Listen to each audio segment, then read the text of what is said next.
اعوذ باللہ من الشیطان الرجیم بسم اللہ الرحمن الرحیم۔ السلام علیکم ورحمۃ اللہ وبرکاتہ۔ آج کی حدیث روایت ہے فشر السنا سے، اور حدیث کا موضوع ہے سفر کے آداب۔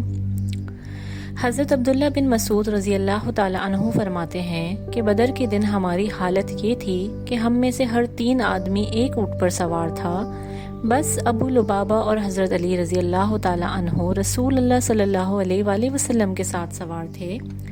چنانچہ جب رسول اللہ صلی اللہ علیہ وآلہ وسلم کی باری آئی تو حضرت ابو لبابہ اور حضرت علی رضی اللہ تعالی عنہ نے عرض کیا کہ آپ کے بدلے ہم پیدل چلیں گے۔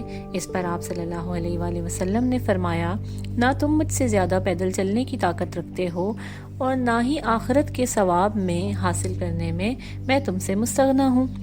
حدیث کا مفہوم یہ ہے کہ یہ اس وقت کی بات ہو رہی ہے کہ جب جنگ بدر میں مسلمانوں کی تعداد 313 تھی اور ان کے پاس 2 گھوڑے اور کچھ ہی اونٹ تھے، تو اس وقت ہر اونٹ پر 3 لوگ سوار تھے جو باری باری اونٹ کو چلایا کرتے اور 2 بیٹھ جایا کرتے۔